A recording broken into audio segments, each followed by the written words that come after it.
Hey everyone, welcome to my 5-minute talk on how to learn Python. Sorry for the trickery. My name is Daniel Moniz. I work at Points, perhaps unfortunately. I've been there for over a year as a software engineer. Okay. Everyone here is part of the Python community in some sense or other. This is a community event, after all. While I don't necessarily feel that we have a duty to aggressively spread Python to every edge of the globe. Sorry guys. Can you still hear me okay? Cool.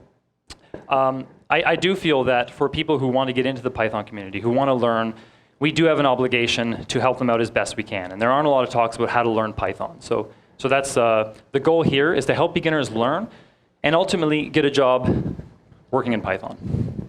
Okay, so my story, the quick version, over a year and a half ago, I quit my previous job without having anything lined up. We weren't using source control, and we were using PHP.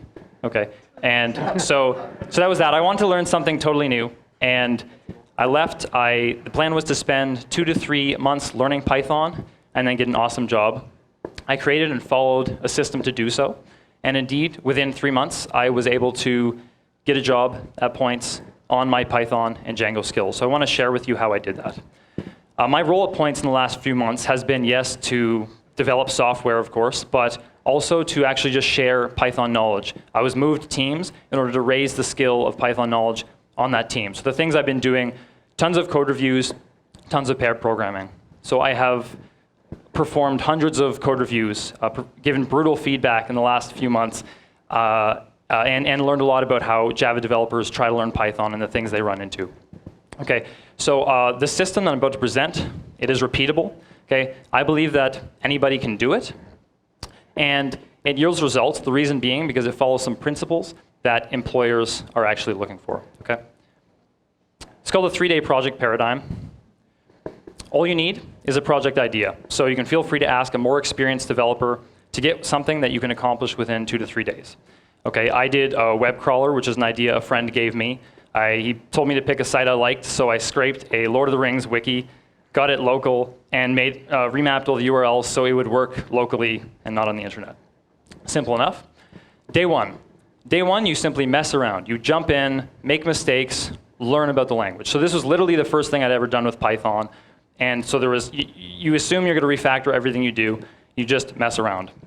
Okay. Day two is supposed to be the complete functionality of your application. So this is really a very small application. If it's growing too big, you cut scope. You refactor as you need to because you want your code to be pretty for reasons we'll see soon. You eliminate bugs. You're supposed to be bug-free by the end of day 2. And the reason is because on day 3, we're not doing much coding at all. We're completing documentation, we're refactoring again, and pushing to an online repo, dealing with packaging, etc. Anything you need to do to complete the project, because day 4, you're done. You never touch the project again. So with that goal in mind, we're trying to complete something completely self-sustaining that we never touch, so we have something to show for our hard work. Okay, and this not only feels good, but you literally can show employers. Okay, this is something you can put on your resume, and it's something I did, and it helped me to actually get a job. So some other tools and tips. Phone interviews are absolutely ruthless and terrifying. Okay, so I did a whole bunch of these and got a lot of experience doing them. I found a site called coderbyte.com. I'm not associated with it in any way. And they give you 15-minute Python problems that you can solve. They're timed. There's other languages as well. The idea is to sweat it out on your own before you actually get to an interview. So this helped me immensely doing phone interviews, especially where you have to code in a Google Doc and you can't run it, you can't test it, or something like that. Okay, Stack Overflow, use it.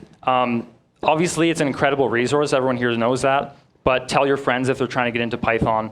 Ask questions. As soon as you or they are comfortable, answer questions. And read answers about, specifically, decorators, generators. There's beautiful, long essay answers about these that really get into the details of Python, okay? And start to get a better feel for how it works. Some common stumbling blocks, especially for Java developers, here's 2 of them. Everything is an object, and people have a really hard time understanding that.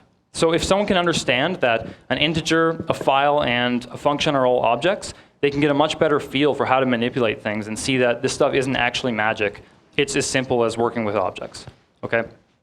The other one, learn to refactor and refactor to learn.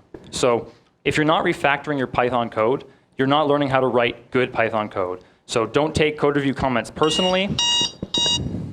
That wasn't supposed to happen, but that did mean it was fun. Cool. One last thing. So I present a challenge to beginners. Okay, if you're not sure what skill level you're actually at, use the Python mock library to write pure unit tests on your whole code base, especially if it's a web application. If you're able to do this and mock out all dependencies, you have a pretty darn good understanding for how the Python interpreter is working.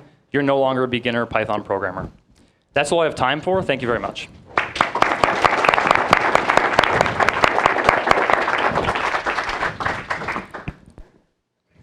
Cool.